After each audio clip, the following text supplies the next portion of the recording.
Teman-teman muda, di waktu yang baik ini saya coba berbagi hal yang menarik dan menurut saya ini juga penting untuk kita ketahui, yaitu tiga tanda ikatan batin yang saling mencintai.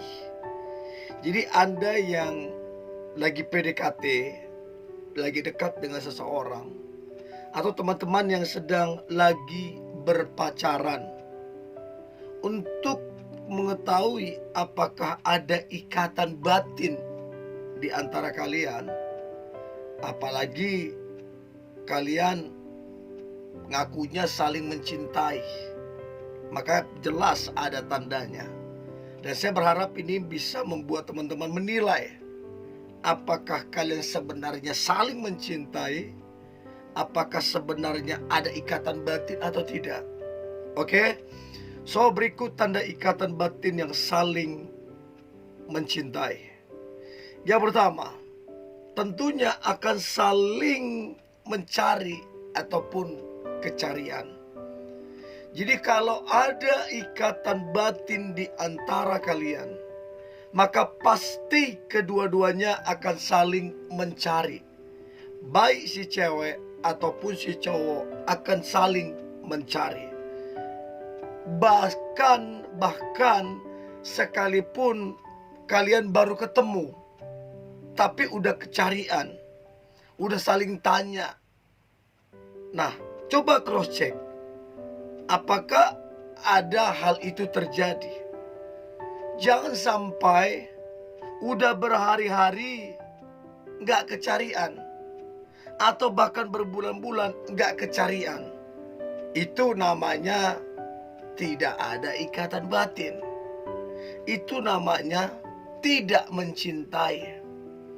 Ya, jadi coba cross check itu, sehingga kamu tahu bahwa kalian itu cinta sejati yang saling mencintai.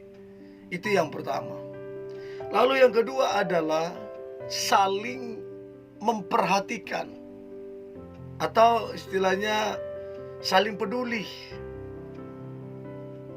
Kesehatan dipertanyakan, gimana hari ini, sehat apa tidak. Pekerjaan dipertanyakan, gimana kerjaan, lancar apa tidak. Orang tua dipertanyakan, gimana orang tua, baik-baik apa tidak. Semuanya diperhatikan. Dan bukan sekedar omongan. Sebab orang pintar dalam ngomong, tapi nol dalam pembuktian.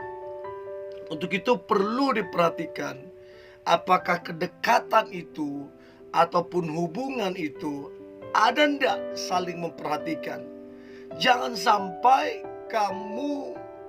hanya kamu yang memperhatikan. Jangan sampai kamu cuma menerima omongan-omongan manis, janji-janji manis dari dia, tapi nol pembuktian. Jangan. Harus seimbang. Sebagaimana kamu memperhatikan dia, maka dia pun perhatian seperti itu.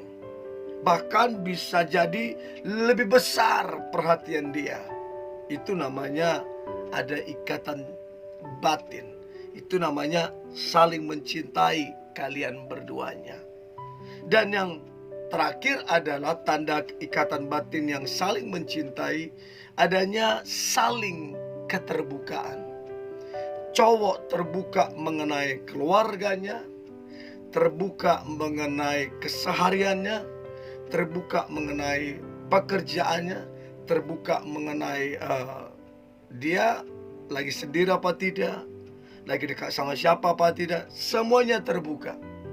Demikian juga si ceweknya juga saling terbuka. Nah, kalau ada yang ditutup-tutupin, ada yang disembunyiin dan dirahasiakan, dia bersikap misterius sama kamu, minta maaf, itu namanya tidak ada ikatan batin. Itu namanya tidak saling mencintai. Karena apa? Tidak ada keterbukaan. Ada orang yang begitu, udah cukup lama berkenalan, nggak tahu tentang orang tersebut. Karena apa? ada yang disembunyiin. Udah lama berpacaran tapi tidak tahu tentang pacarnya. Karena apa? Dirahasiain. Padahal udah lama tuh. Kan aneh. Gimana kamu mau kenal dia? Gimana kita mau buat sesuatu yang lebih kalau kita nggak kenal? Kalau kita nggak tahu apa-apa karena dia nggak terbuka. Bahkan jadi satu hal yang mencurigakan. Jangan-jangan orang ini nggak benar. Jangan-jangan kitanya dipermainkan. Karena apa? Tidak ada keterbukaan. Menurut saya, kalau dia begitu terus, ya janganlah. Jangan dilanjutin lah. Rugi. Berarti dia membangun hubungan dengan satu kebohongan ataupun kemunafikan serta kepalsuan. Oke? So, saya berharap ini membantu teman-teman untuk bisa menilai apakah ada ikatan batin dan saling mencintai di antara kalian. Oke? Tetap semangat, antusias. Hari ini hari yang luar biasa. Hari yang penuh dengan mujizat dan berkat Tuhan. God bless you.